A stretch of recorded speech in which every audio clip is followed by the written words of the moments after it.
Yo, this is Nova Trifecta. I am Jimmy Fedora, aka Alias. What's good? It's the Magneto. Yeah. It's been a minute. It's been a minute. Yeah, been a minute. How you been? Man, nigga, I talk to you every day. Hey, I was just about to say the same thing. Like when podcasters be asking the other guests, "How you been, man? How you been living?" Talk to them every day. Yeah. Group Nah, but text. we missed them last couple of episodes of WandaVision, where as far as doing the pod on them, but great episodes though. I Yeah, mean, yeah. I ain't gonna lie, I was a little disappointed with the finale, but I got it. It Yeah. is what it is. But we are here to talk about something we've been waiting on for some years now. The rumored Snyder cut. Justice League Snyder cut was finally released. Oh, before we go any further, make sure you like, subscribe, comment, all that good stuff. But before we move, as we're moving forward, we're talking about Snyder Cut, Justice League, The uh, coveted thought it was things of legend. the things of legend, Didn't know if it was ever gonna happen. unseen footage. Yeah. Before we dip off into the movie, because it's a lot to dive into, instead of going through the movie like we normally do our reviews, we're just gonna go character by character, and we'll talk about topics, bounce ideas off each other. What did you think about the movie overall? First impression. Well, you know me, I go big or not at all. So I think it's a masterpiece. I Okay. do. I think the main thing that I like is I like the way Zack Snyder sees these superheroes. I like the episodic feel. Well, that's the wrong word. I like the epic feel that um his movies about superheroes have, Hmm. in the way he makes them look like gods. Like I was looking at I watched it again for the third time last night, and I at the end, Batman standing on some big tank, that he's Yeah, built, yeah. and he like the way his cape was swaying in the wind, and the way he was looking, I was like, Zack Snyder makes him look like a god. Yeah. Like so I like the way he sees superheroes. It like every entrance is epic. Every time they engage in battle, it's an epic feel to it. Like he sees them as gods, and Well, I like how he portrays them. So that's the main thing about Zack Snyder's storytelling that I like, is that he makes his superheroes look and feel like superheroes. They're all powerful. They're worship. Aquaman was getting worshipped, yeah. by the locals and everything. I think it's cool how he sees them. Well, I mean, you know, and that's I love the way he shoot it too. More than anything, how he matches the scene with the score. I mean, Yeah. that's a big part of what he do. Like the scene with the score, the visuals, the Zack Snyder visuals are second to none. But my overall thought about the movie, first time viewing it, classic, instant classic. Just instant classic. Everything about it, fight scenes, character I think development, so too. I think so it's too. such a different it's a different movie than Justice League, this movie had heart, it had better action scenes, he made you feel how powerful each individual was. Yeah. So but And I, yeah. and I like to me, and I don't know if we're gonna get into it, because I know we ain't doing the scene by scene, but Hmm. one of my favorite scenes in the movie is um when they're, hey, Isaac Carter, when they're in at the Mascara, and it's the Amazon scene. And of Right. course, I love the part where he's saying, I will bathe in your fear. And then Hippolyta says, show him your fear. Daughters of the Mascara, show him your fear. And then all in unison, they say, we have no fear. That alone was worth the price of admission if this was in movie theaters. Like that alone it felt so much like female version of 300. Right. But just seeing how he paid so attention to detail with the great sacrifice that the women of the Mascara laid down their lives to keep this monster, Steppenwolf, from getting the mother box and potentially destroying the planet. The sacrifice and the way he made Queen Hippolyta mourn, like she was in great sympathy for everything that was going. Like it really felt like a bad day. Mm-hmm. It felt like like this is awful what's happening. And I didn't feel that as much from the theatrical version, the Justice League. I didn't feel the gravity of every situation. It wasn't well explained. I mean? Like it didn't have any. It's a lot in this movie that was explained that didn't have any rhyme or reason to the actual Justice League. Yeah. And it was a big difference in that. It was a lot more explanation behind why this scene and why this scene. Now you can see why that movie turned out the way it did because the scene's missing. You know what I mean? Like the explanation is missing to certain scenes. But I loved everything that you just said about that breakdown right there. But let's get into some of the characters. Let's start off with Wonder Woman. Let's start off with Wonder Woman. Let's start there. Okay. What did you think about her throughout the whole movie? I thought every single time I saw Wonder Woman, I mean, besides the fact that I think Gal Gadot's a goddess in the first place, but besides all of that, like every single time I saw her, I was so grateful that we got Warrior Diana Prince back, because Wonder Woman 84 kind of put Warrior Diana backseat in the background, and this was more about Wonder Woman 84 was more about peaceful Diana. Like she didn't really hurt anybody. She barely fought anybody. Like all she was kind of doing was disarming people and talking people out of doing stuff and things like, which is fine. I was fine with that. I was fine with it. Not this Diana. I know a lot of people hated it, but this Diana was warrior princess. Like Diana, she killed those people. She killed those guys in that bank. Like just that scene right there. They couldn't survive those punches and throwing into the wall that she was doing. The difference in the theatrical cut versus the difference in the Snyder cut, with that particular scene, you see how powerful she is, how fast she is. Yeah. She's almost as powerful as Superman. Yeah. She's not as powerful as Superman, but this goes a long way to show you that she's almost as powerful as him. Yeah. Like she can't take him in a fight or nothing like that, but she is almost as powerful as him. She'll give him a little run. You know what I mean? She'll give him a little run. She'll give him a little run for his money. Yeah, he'll have a little problem with her. So, and I think Diana was like, man, screw these guys, man. These I'm about to kill these dudes. I ain't got time to disarm them or nothing. I got to get them out of the way, and I got to go get. And she just was murdering those dudes. I love that scene so much better in the Zack Snyder cut than the Justice League by Josh Whedon. How important that scene was brought to life, and I like the fact that she spoke it. First off, it was an all-girls school. And so that goes back to her background at the Mascara. And so that was cool. And it also was cool that she bent down and had that interaction with that young lady that asked, can I be like you? And this is what superheroes are, man. They're inspirations. And she inspired that little girl. She inspired all those little girls in that bank right then. Right. So I thought it was cool, man. I thought it was cool. I like to see superheroes like that. What was how important was she to the Justice League and putting everything together? I think she was tremendously important, just as important as Bruce throwing this thing together. Because it seemed like the movie wanted to give Bruce all the credit for throwing, the Justice League together.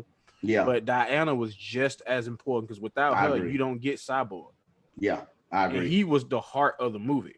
He was the heart and soul of this movie. Diana was the one who found out everything that's going on with Darkseid and Steppenwolf. So her importance is so important. Yeah. Her presence is so important in the Justice League. Yeah. The way she fight. Oh my God. Them fight scenes with her. The first showdown with her and Steppenwolf. Oh God. It was them hands. The way she came down. I love how she flipped that shield when she first got up, how she like brought the shield down and got in battle mode, got in attack position, it was like, oh, this is Warrior Diana back. Yeah, like when Cyborg saved his pops, and Steppenwolf was about to hit him. The Parademon was about to hit him, and she came down with the sword backwards. Yeah. Man, I said, okay, we on that type of time. Yeah, and then she just attacked Steppenwolf, like took him through a wall, like he already, when she flew down and killed that Parademon, Steppenwolf was already like, you ain't like your sisters, you stronger. You got the blood of the old gods in you. Okay, all right, because the old gods gave Darkseid hands at the beginning of the movie. Put them hands on Darkseid, had them leaking. Yeah, on the neck. Yeah. Put him out. Put him out. And Diana got that same blood going through her. Yeah. So, I mean, that's something going to the future movies. Diana can hang with him.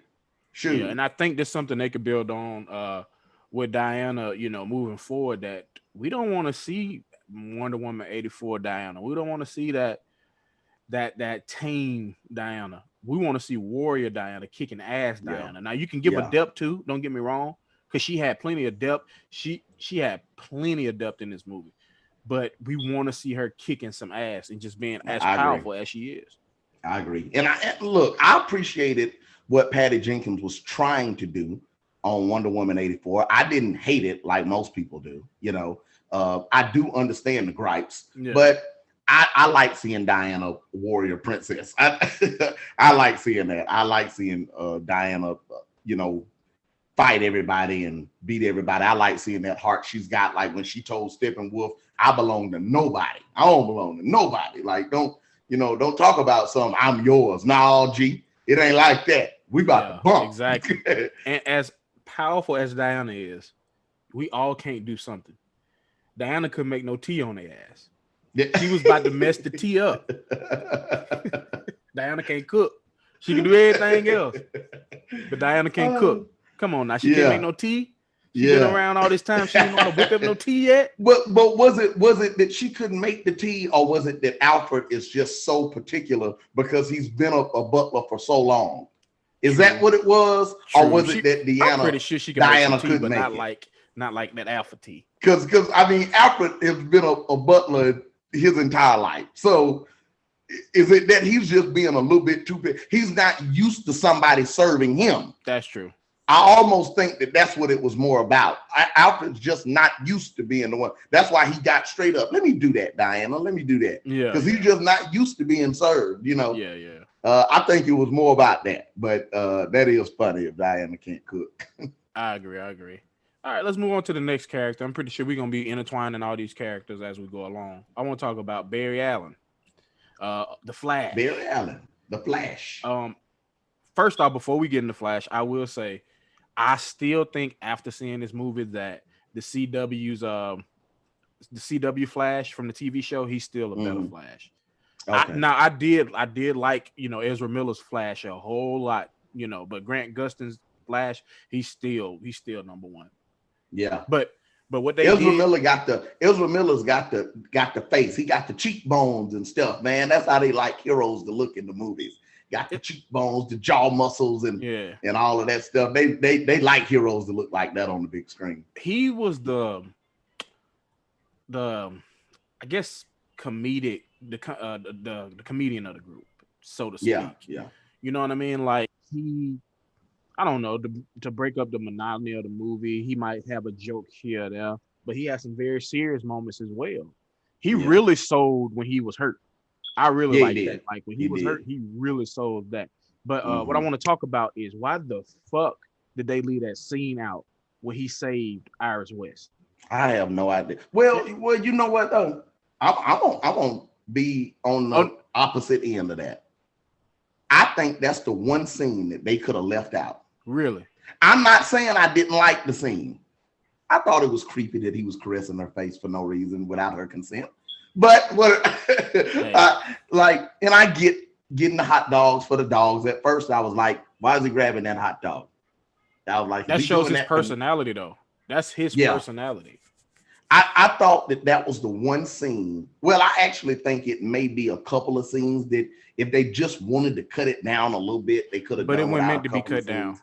It was meant to be Yeah, yeah, I know. 4 hour I know. long episodes. I know. He wanted to show everything that he was trying to do. No cuts at all. Yeah. I get it.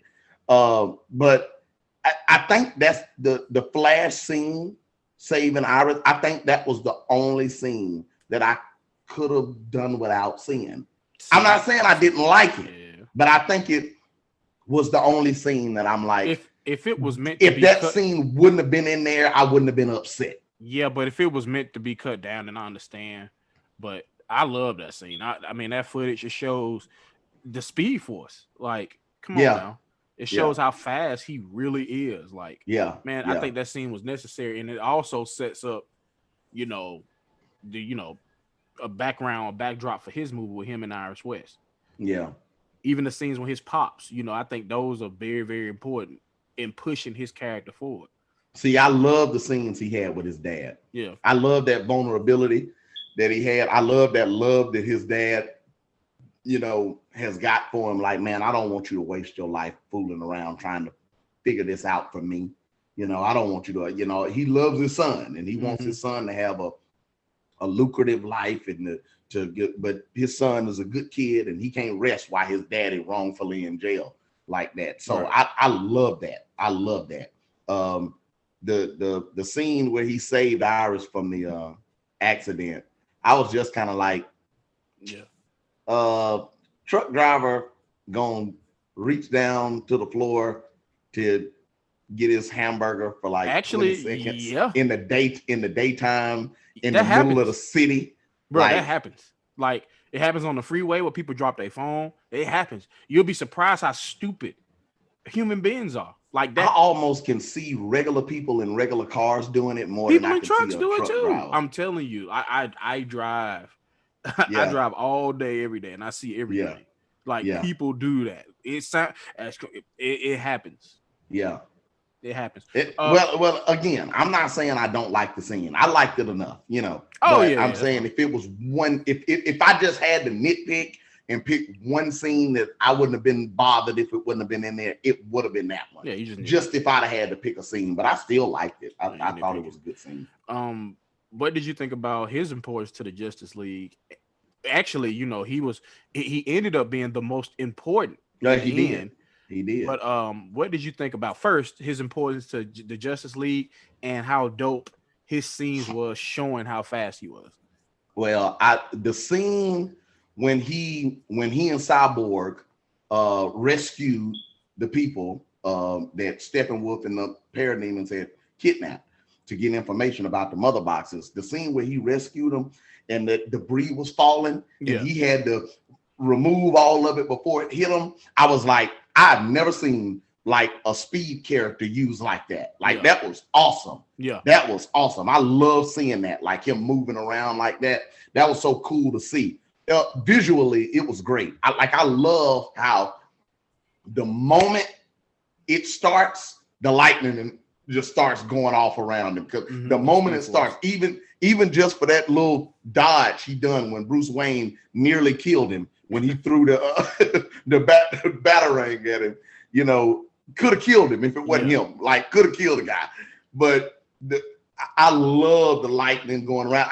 Visually, it's some of the best Speed use that I've seen. I love it. And I also love the fact that Zack Snyder, in the theatrical version, I thought that Josh Whedon had Flash making jokes for no reason, being lighthearted for no reason, being over animated for no reason. I thought Zack Snyder made it perfect. His humor was perfect. His humor came at the right time. He wasn't telling jokes just to be telling them. He was telling jokes that made sense. And they weren't really jokes. They kind of were just funny observations that any of us would have been thinking at the time.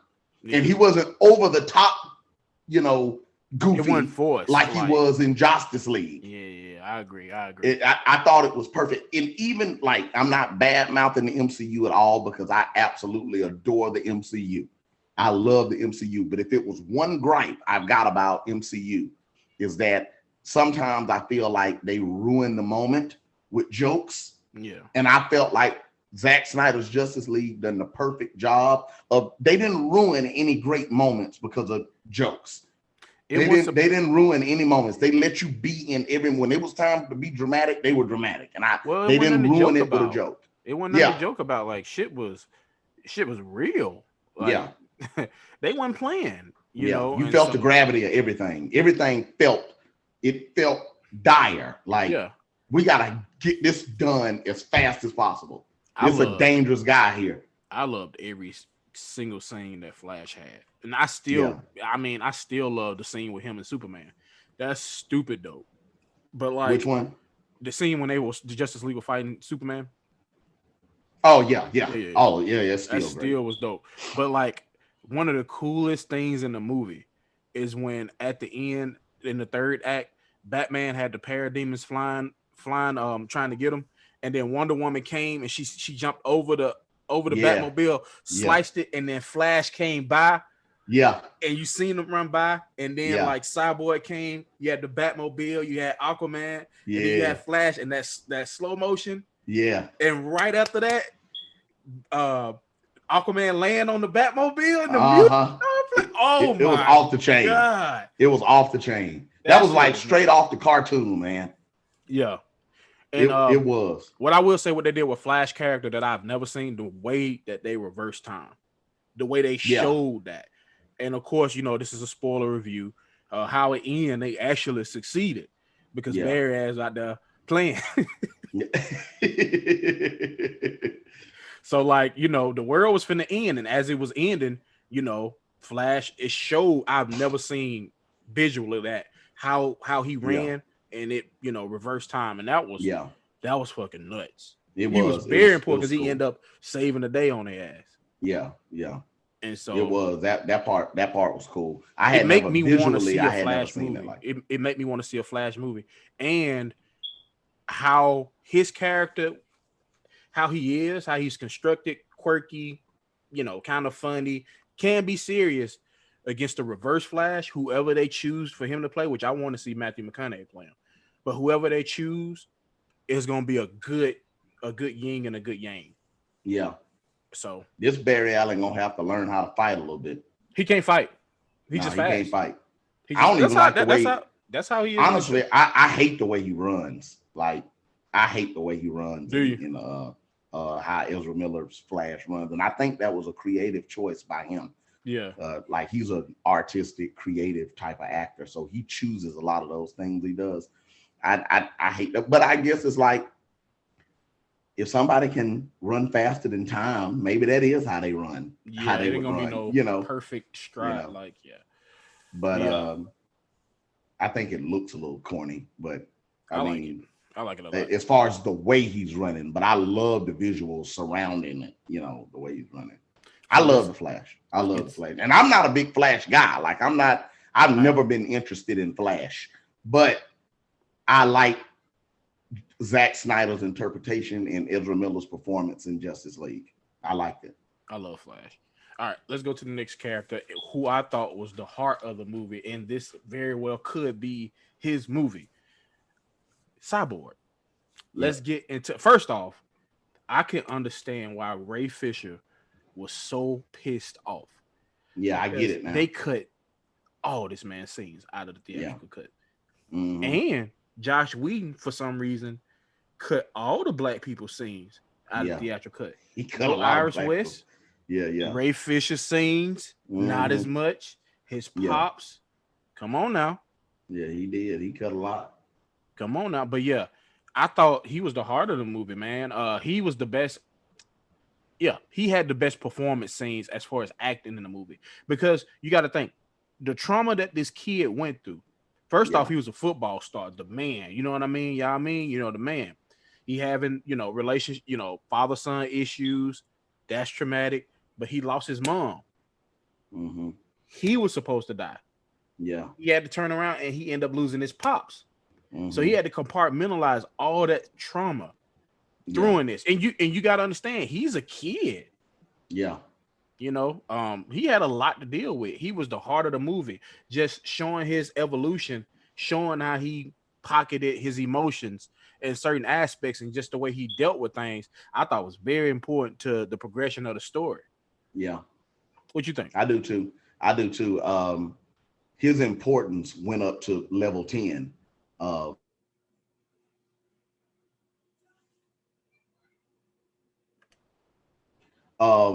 you know, it in the theatrical version, it didn't really show us much about his backstory and his relationship with his father. You know, the theatrical version kind of made him just look like he was, um, you know, rightfully so, just being real depressed and down all of the time. But with this version, it's showing you everything for the reason why he is being the way he is, and the fact that he's got a good heart. I thought it done a really great job of showing that he's got a great heart. Like he helped that waitress. Right. Like Yeah. he helped that waitress. Put $100,000 in her bank account. He helped that waitress. He was helping his friend at the school, and his mom made a good point where she said, that child lost her house. How could she study for a test or pass her classes? What did you do, sir, to help the child? You didn't do nothing to help her. Victor helped her because he's got a good heart, and then he, you know, helps that waitress and everything. I had no idea, and I've been watching Justice League cartoons my entire life. I had no idea Cyborg was that powerful. Like it was like some Ultron level power. Yeah. That he's got. Like this guy can order a nuclear strike. Like he can empty your bank account. He can get you in all kind of financial problems. If he's a dangerous guy, like that's why his dad said to him, "You get to choose who you want to be, man." But to be honest with you, it's a lot of stuff. You know, you got a lot of capabilities here. Yeah. And you got to be responsible with it. The hardest thing is going to be not doing the things that you're capable of doing, because you kind of can do anything. Exactly. You know, so it but I loved it though. His backstory, his acting, it was all great. It was all great. And he's the heart and soul of the movie. He is. I mean, I understand 100% why he was pissed off. But they done that to a lot of even Jared Leto. They cut all this stuff and he was mad from Suicide Squad and stuff like that. It seemed like they need to just step back and let the creators create instead of trying to dip toes in there and dictate everything. Yeah, the suits need to, you know, take a step back and trust the creators to, you know, do what they do, and let's go with that. And if we fail on that, then we fail. But you know, let's go with the creators. Let them do what they do. Yeah. But yeah, I love Ray Fisher in this, man. He was very important. Created by the Mother Box, ended up having to destroy the Mother Box. So very, very dope and everything. Even the action scenes with him, just everything visually, just everything, just the A plus plus plus plus. Let me switch it up before we get to the big guns. Steppenwolf. No lantern, no Kryptonian. I love that line. What you think about Big Bad Steppenwolf? I love when Steppenwolf was looking at the side and he said, "No protectors here, no lantern, no Kryptonian. This world will fall like all the others." I love that line. I like Steppenwolf. I thought Steppenwolf was a great villain. Yeah, I do. I think he was a great villain. I think he was obviously powerful, but I love the design of him. He looked menacing. He sounded menacing. I mean, that voice. And he had a reason. That dinosaur roar that he did, you know, when he found out that Earth was the planet that Darkseid lost. Yeah. You know, that time. Like, he was a menacing guy. He was dangerous. He was brutal. He was ruthless. But they also gave him motivation. And that was the best part of it. They gave him motivation for being how he is. I almost felt sorry for Steppenwolf to a degree. It's like, this dude is trying to get home. He done did some smash Darkseid girl, something like that. They done fell out. They done fell out about something. Yeah. The man owed 50,000 worlds to Darkseid. He just trying to get it back. Now he's cruel. He out of line. Man gets stabbed in the chest, get his head cut off, then get his head stepped on by his family members. Like, golly, Steppenwolf can't win, but the side had nothing for Steppenwolf. Yeah, didn't fuck with Steppenwolf at all. Yeah, but he did acknowledge. I like when the side said, mighty Steppenwolf. Like they acknowledge he a bad dude now, but obviously he done something to not be in the good graces. But Desaad said, you supposed to be right here. Right. Like, I don't think Desaad was really had nothing for him. I think they was all disappointed in him. Yeah. Like, you the one that's supposed to be here. You the mighty one. You the one that's supposed to be here. But you did something that kind of like in Guardians of the Galaxy 2 when Sylvester Stallone's character was saying to Yondu, I love you, man, but you did something against the code, man. You broke our hearts, man. Yeah. You supposed to be here, man. Right. So I feel like they was like that towards Steppenwolf. Steppenwolf, the battle between the Amazons and Steppenwolf was cold. Like, it showed how powerful he was in the beginning, because they ain't no pushovers. You know what I mean? Like, they gets down and dirty, and he was just shedding them. I ain't gonna call them hoes. He was shedding them left and right. Yeah. And so, like, I thought the battle sequence between him and Wonder Woman throughout the movie was crazy good. It just showed how powerful. When he caught that rocket and looked at and tossed it, that was insane. I love Steppenwolf in this movie. Held it while it was still trying to go off. But I tell you what, the Steppenwolf, Big Stepper couldn't do nothing with the Kryptonian when he showed up. Oh goodness, no. We'll get to that. When that hammer landed on his shoulder and he looked at that was an epic beatdown. The whole league free world his ass. Yeah, they did. They did. But I think Steppenwolf got beside himself and got out of line there when he started saying that stuff to Diana, trying to get Diana off her game. He was trying to get off her game. He was trying to get off her game. Man, you out of line, man. You saying some things you can't take back, man. Steppenwolf was held to be by himself and some parademons. I mean, he didn't really have a number two coming with him. You know, he had to fight the whole league. You know what I mean? Yeah. Maybe if he had one more, stepper with him, it'd be a different story. Like, he a bad dude now. He a bad boy. He a bad boy. I love Steppenwolf. Like, I did too. I liked him. Way I thought better he was great. in this version than he was in the other one. Like I say, he had depth and he had a reason as to why he was here. You know what I mean? And so, that theatrical Josh Whedon version of Steppenwolf. I understand that Warner Brothers probably made him cut the movie down in as far as cut it in half in time, and so that probably tied his hands a whole lot. But I don't understand the design change to Steppenwolf. Like, I don't get why he done that. Had him looking like some weird uncle that didn't look dangerous at all. Like, I didn't get it at all. But I love, what Zack Snyder done with him. I love turning him into a monster, and then giving him backstory and motivation. I liked it. I thought he was a great villain. All right, let's move on to the big guns. Batman. Bruce Wayne. Batman. What did you think about Batman throughout this movie?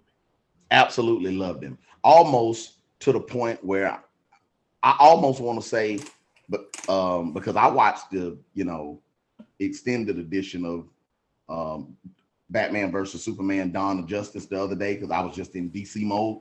Mm-hmm. So I watched Batman v Superman the other day, and so I got a whole new appreciation for that movie. Watching the whole thing, like watching the extended version of it, I got a whole new appreciation for Dawn of Justice.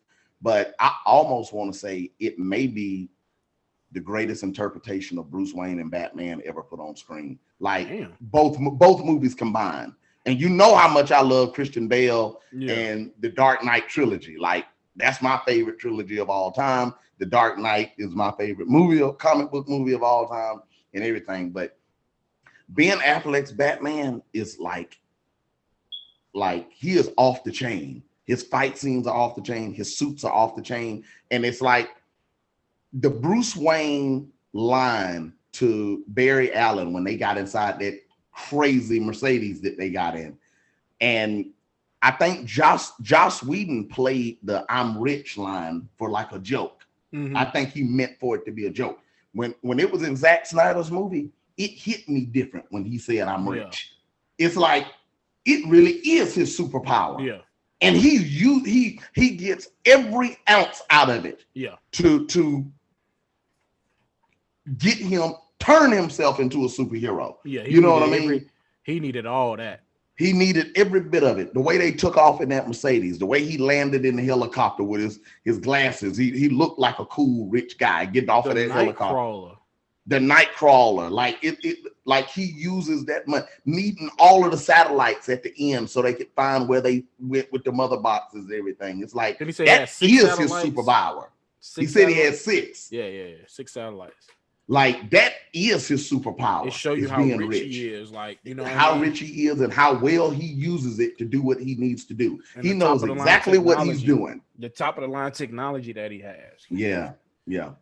I thought Bruce Wayne and Batman was phenomenal, and I didn't like the way they interpreted him in his interpretation in the Joss Whedon Justice League, because I was like, this ain't Batman. But in like the way that Zack Snyder sees him, man, I loved it. Like he felt like in Whedon's version, it's like they don't need Batman. Yeah, he can't even help them fight. They don't need Batman, and I love Batman. That's my favorite comic book character. And this one is like they absolutely needed Batman. Everybody was needed. Everybody was needed. That's what. And he helped them fight physically. Yeah. Like he helped them fight. He was in that thumping. One of the coolest scenes is when Steppenwolf and Wonder Woman was fighting on that ledge, and like Batman came behind, and the Parademons was shooting at him, and he was blocking. It was next to it. That shit was dope. Like Batman had a whole lot of dope scenes. Even the scene when Clark almost barbecued his ass. Yeah, I thought that was a really, really good scene. Clark, no, the world. Yeah, he was really scared because he thought he was scared. Leave here. Yeah, he was scared, and he knew that Clark came back. Clark, hey, I remember. Yeah, I remember what you did. As soon as he seen him, it was on sight. Oh yeah, and they took out that line. Do you bleed? They took that line. Yeah. It was a lot of stuff they took out. Zack Snyder took out that was necessary. I like the line in the original movie. Don't get me wrong. I did like that. Do you bleed? Well, the do you bleed line was in Batman versus Superman. And it was in Justice League too. Was it? Yeah, because he asked him, "Do you bleed?" Like that's what he remembered. Oh, Superman asked Bruce. He did. Mm-hmm. He did. Do you bleed? And he was like, "You won't let me live. You won't let me die." Yeah. They took that out. I noticed that, but I forgot that Superman asked Bruce that too. I forgot that. He asked him that. So Batman was super duper dope, man. Shit. It make me want to see, a continuation of, back Ben Affleck playing Superman. Yeah. So let's get into the big gun, Superman.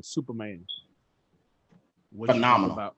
First off, before we get into Superman, this is the perfect cast for any superhero that's ever been casted. I'm talking about Robert Downey Jr. I'm talking about anybody. He is the quintessential perfect Superman. Henry Cavill is Superman. He is Superman. I don't want to see anybody else playing but Henry Cavill. Exactly. Christopher Reeves cannot hold a candle to Henry Cavill playing Superman. But what did you think about Supes through this movie? That the parts that he was in? I again, the way Zack Snyder, he gets him, man. Zack Snyder gets Superman. The way he sees Superman, it is like groundbreaking to me. The way he sees him, the power that he shows us that Superman's got. Superman shows up, and Steppenwolf comes down and is about to destroy Cyborg, and Superman just stands there and takes Steppenwolf's best shot with the axe. He takes Superman takes Steppenwolf's best shot with the axe and looks at him and says, "Not impressed." Yeah. I was like, like that was so dope for him to just take. He took Steppenwolf's best blow first, just to show him, nah, G, it ain't going down like this today. And then he commenced to like one of the most epic superhero to villain beatdowns of all time. I mean, it was a spanking from the moment Superman got on the scene to the moment it was over. It was a spank. Lasered the man horns off his head.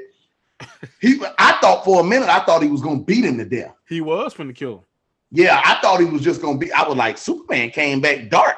But you made a good point when you said that last time he was here, a monster killed him. Yeah. So he like, nah, we ain't playing this no more. We ain't playing this because I thought about that. I thought about that when you said it, when we was having that conversation. You was like, Superman a little different. I mean, he did just come back from the dead, and he was just murdered by Doomsday. And he had, he has to collect himself. But I think Clark's still in there, and I think his ultimate attachment is Lois Lane.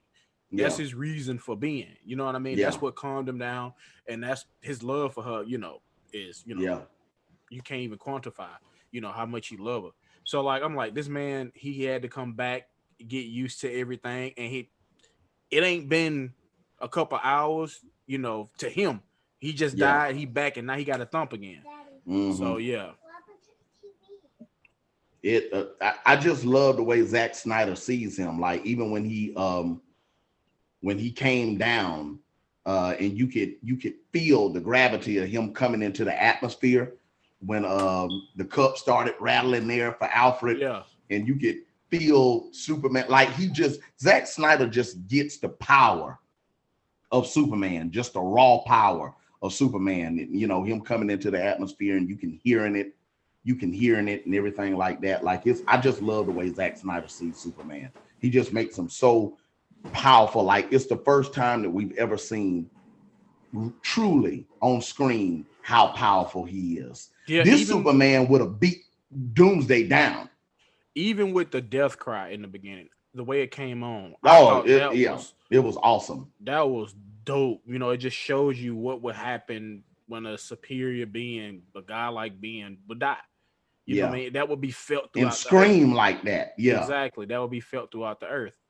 And so, I mean, I loved everything. The black suit was nuts. Perfect. You know what I mean? Even though I liked the black suit, I didn't get it because they didn't really explain why he had the black suit on. Yeah, I mean, it's a lot in there. I mean, they didn't explain it. Even when he came back, in the comic books, he had the long hair. I thought that would have been cool if he had the long hair, but it wouldn't have made sense been cool the way they brought him back, because in the comic book he was like in a stasis, and that would make sense why he would have a beard, hair would get long, but they just brought him back, with the mother box in this one. So the fight between him and the Justice League was dope. I love the interaction between him and Lois, with his mom, even the smaller the interaction between him and Alfred. I mean, everything suits. I love it. I think it's a perfect casting. Do not recast this man. We need and we deserve a Man of Steel 2 when he fighting Brainiac or somebody else. So every single time Henry Cavill is on screen as Superman, I'm glued. Like I'm glued to my seat. I'm glued to the television. He's perfect. He's perfect, man. He's the perfect Superman. And since we're talking about Superman and Batman, what do you think is these visions that Cyborg had, the vision that Bruce had with Superman? Obviously Lois, I think that was him holding Lois barbecue. What do you think is going on in this sequence? Well, I think it's just like what Joker said. It's an alternate time. Since we here, let's get to the dream the dream sequence. Take it away. I think it's an alternate timeline, and and Joker. I think like the Joker Batman conversation is one of the best depictions of what that relationship is like. Yeah.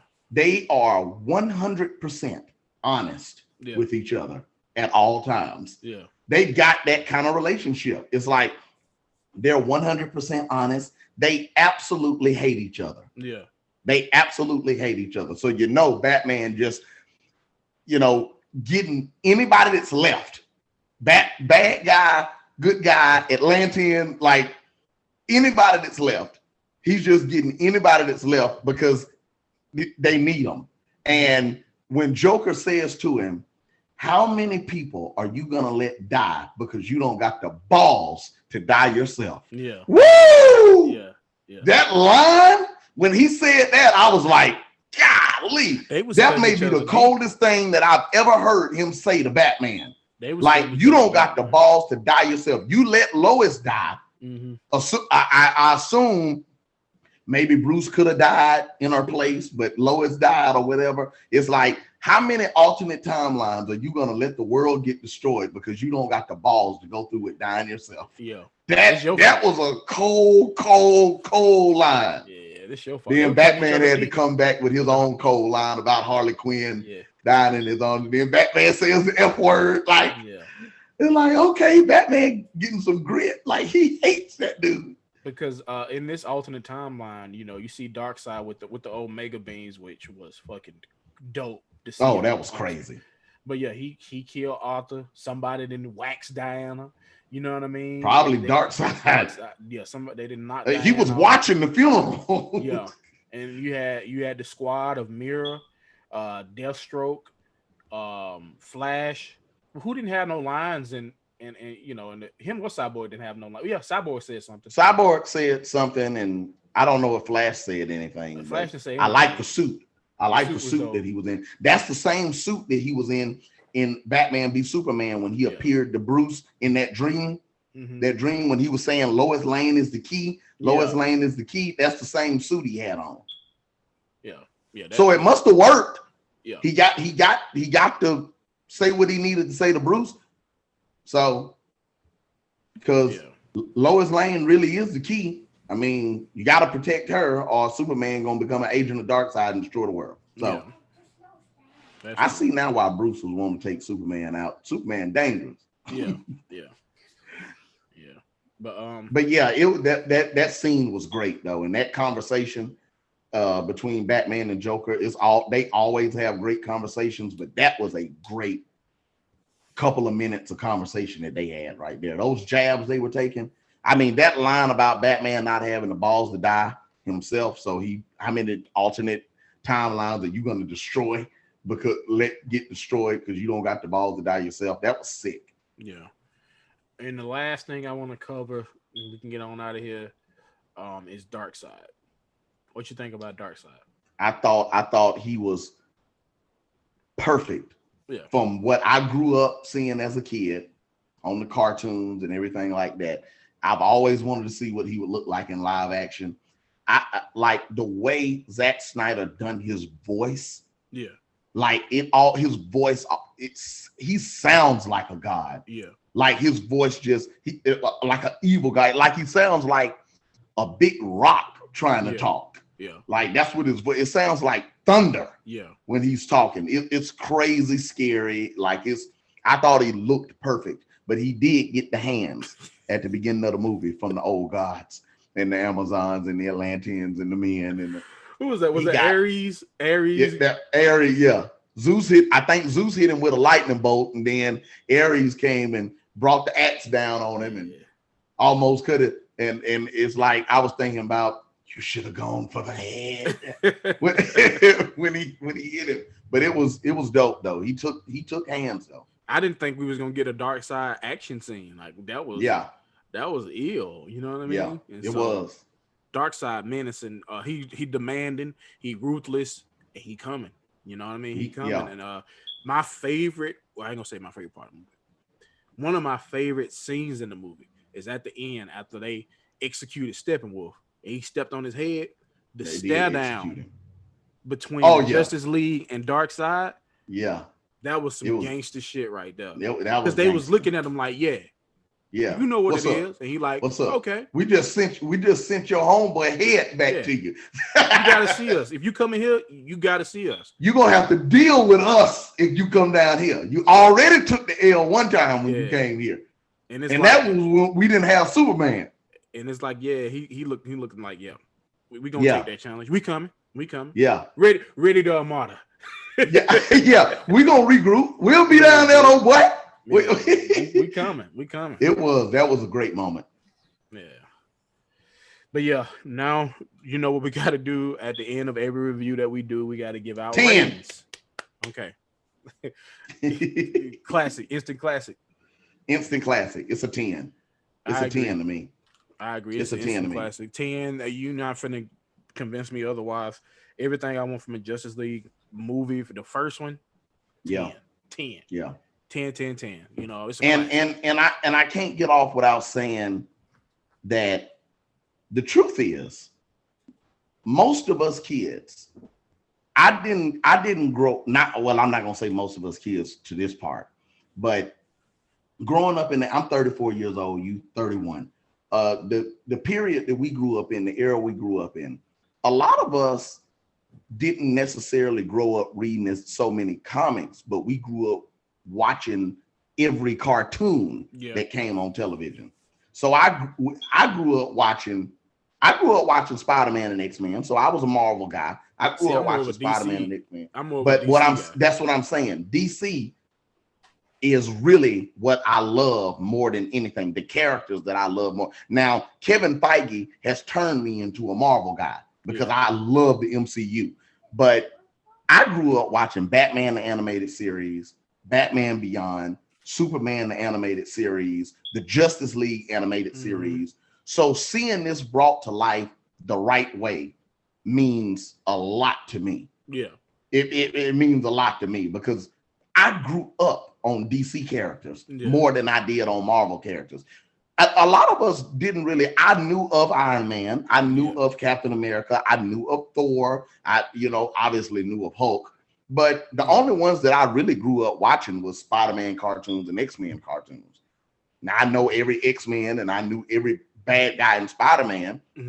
But as far as the other characters in Marvel, I knew of them because I love the fantasy adventure, comic book characters genre. But they weren't my favorite characters growing up. It was the Justice League members were my favorite. over the Avengers when we was growing up. Yeah, it was X-Men over the Avengers when we were growing up. We knew who Iron Man was, which we all watched the Iron Man cartoons. Captain America really wasn't popping like that with us. You know what I mean? Yeah. Like he got. We thought it was boring till the Russo brothers got kind of like Aquaman was boring as fuck. Yeah. Yeah. Yeah. And so, but yeah, I give it a 10. 10, 10, 10, 10, 10, 10. Yep.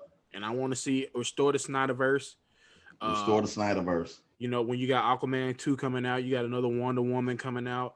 I can't see why whatever Henry Cavill won't give it to him, give him the bag and get this universe back, back set. Well, give me first off, before we get off, give me your top 3 DCEU. Your top 3 DCEU movies. Mine is gonna go Zack Snyder's Justice League at number 1, Man of Steel at number 2. No. Zack Snyder's Justice League at number 1, Wonder Woman at number 2, Man of Steel at number 3. That's my top 3 DC. Justice League, Man of Steel, Wonder Woman, and Aquaman. Okay. Yeah, Aquaman would be 4 for me, and then Shazam would be 5. Yeah, we could do that another day. We can break it down another day. Anything you want to say to the people before we subscribe, like, comment, Nova Trifecta, Justice League, you already know what time it is. Everybody just stay as safe as possible. COVID-19 still out there. We ain't out the woods, Not yet. Or nothing like that. And so, keep masking up if you can and stay as safe as you can, man. All right, you heard it first. Nova Trifecta, we are out, baby.